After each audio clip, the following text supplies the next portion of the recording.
যে এই মুহূর্তে আমরা রয়েছি দক্ষিণ চব্বিশ পরগনা জেলার ভাঙড় বিধানসভার একেবারে চালতেবেড়িয়া অঞ্চলের বামুনিয়া ঘোষপাড়ার একেবারে একটি গরুর খাটাল থেকে সরাসরি আপনাদেরকে লাইভে দেখাচ্ছি। এই যে খাটালগুলো দেখতে পাচ্ছেন, এই যে গরুর খাটাল, সেখানে আমরা রয়েছি। এই গরুগুলো এখানকার এলাকার মানুষজন যারা এই ব্যবসায়ী গরু, ওদিকে মহিষ রয়েছে দেখতেই পাচ্ছেন, এরা কিন্তু এইগুলো সারা বছর ধরে লালন পালন করেন। বিভিন্ন জায়গা থেকে, বিহার থেকে, ইউপি থেকে সব ছোট ছোট গরু নিয়ে আসে, বা এখানে যারা সেই সমস্ত গরুর বাচ্চাগুলো জন্মায় সেইগুলো নিয়ে এসে সারা বছর ধরে তাদেরকে খাইয়ে তাদেরকে বড় করে তাদের পালন করেন।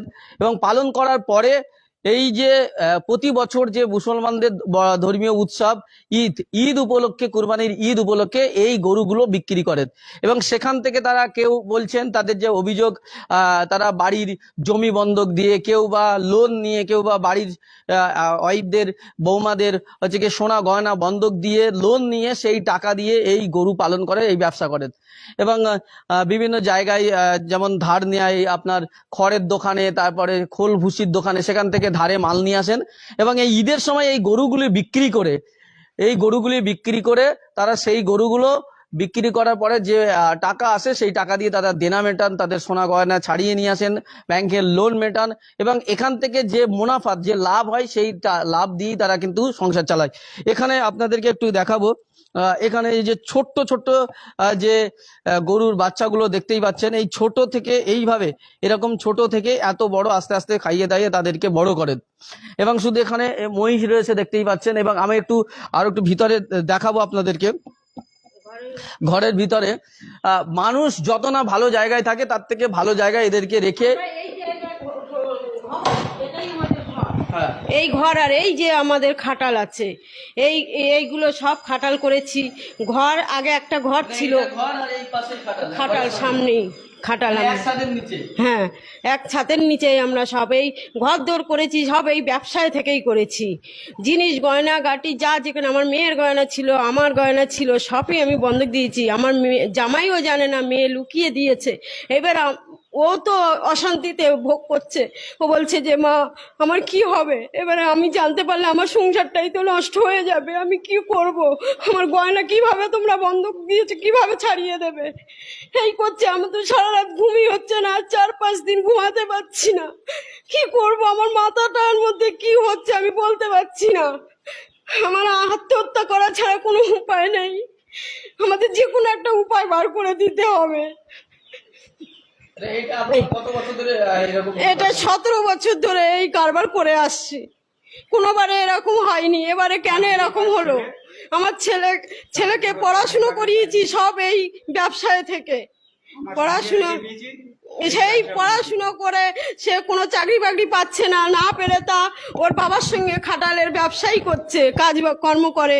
ও একটা বিয়ে পাস ছেলে, ও গোবর ফেলা কাজ করে। কেন করছে? পেটের দায় করছে, কোনো চাকরি নেই, তা কি করবে, তাই করছে। তা আমরা তার অন্য কিছু করি না কো, এই ব্যবসা নিয়েই সব কিছু। আমার একটা জমি জায়গা কিছুই নেই, সব আমরা গতরে খাটি। এতগুলো গরু মোষ, 40টা গরু মোষ আছে। এই 40টা গরু মোষ আমরা 3 জনেই দেখাশুনো করি। দুপুরবেলা রান্না করতে পারি না, দুপুরবেলা পান্তা খাই, রাতের বেলা রান্না করি, কষ্টে আমরা আছি। আর এর মধ্যে যদি এই অবস্থায় যদি এরকম হয় তাহলে কি হবে। দেখিয়ে লোন নিয়েছি, নিয়ে মোষে কানও বেঁধানো আছে, ওই মোষগুলো সব কান বেঁধানো আছে, সে লোন নিয়েছি 3 লাখ টাকা। গয়না বন্ধক দিয়েছি 8 লাখ টাকা।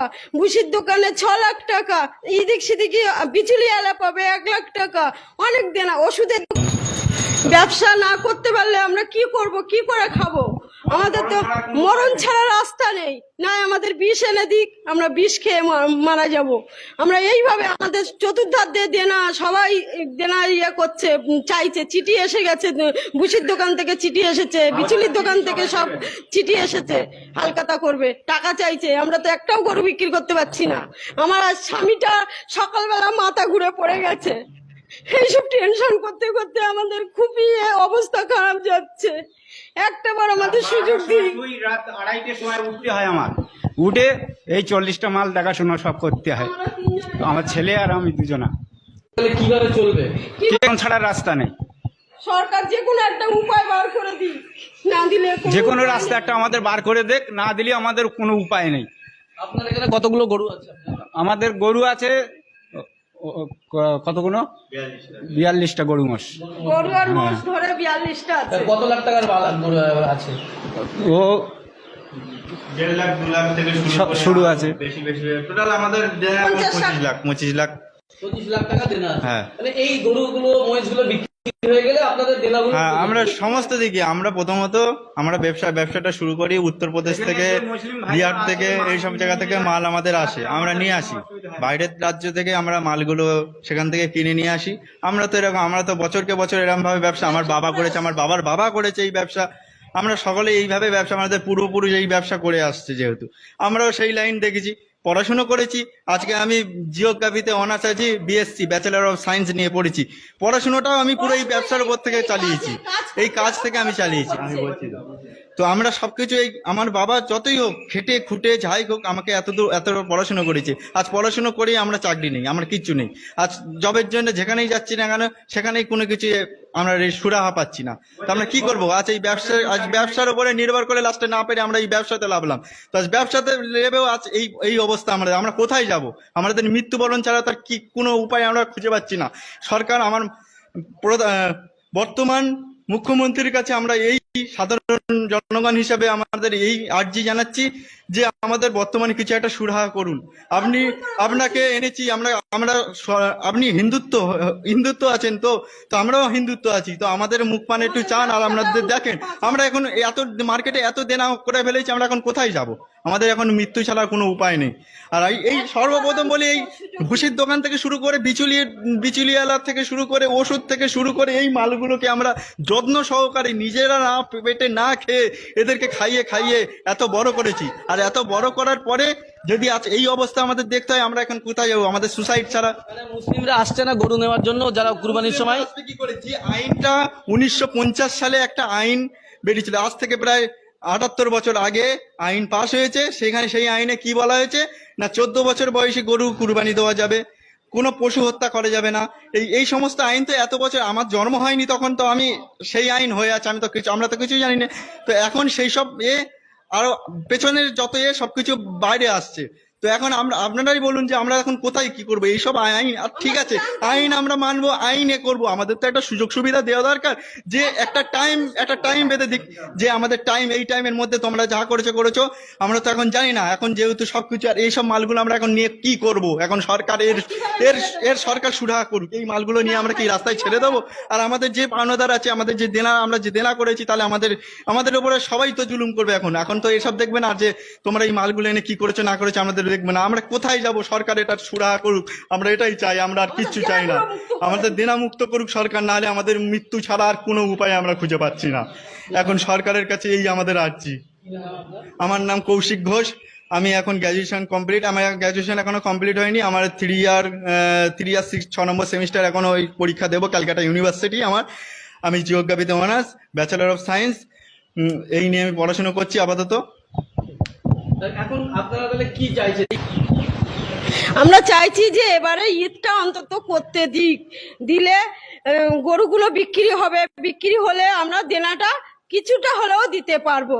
সেই দাম তো পাবো না, কিন্তু যতটা আসে তবু আমরা দেনাটা দিতে পারবো, কিছু অন্তত দেনা দিতে পারবো, এইটুকু আমরা বলা। একটাও গরু বিক্রি হয়নি, হাত জোর করে বলছি আমাদের গরুটা বিক্রি। মুসলিমরা কি বলছে?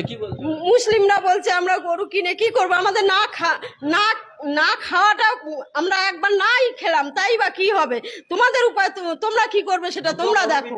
আর ওদের থেকে তো ক্ষতি তো আমাদের বেশি। দুটো গরু বিক্রি হয়েছিল, সে দুটো গরু ফেরত হয়ে গেছে, বলে গরু নেবো না, তোমরা আমাদের এখানে রাস্তাঘাট ধরে মারছে, আমরা গরু নেবো না, তোমরা যা করবে করো।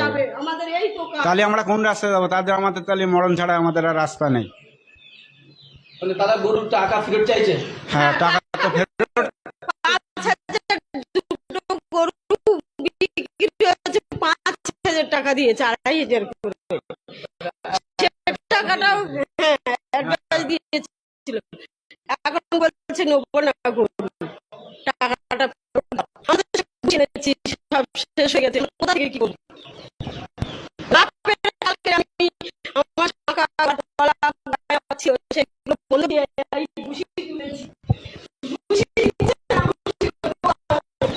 একেবারে ঘরের ভিতরে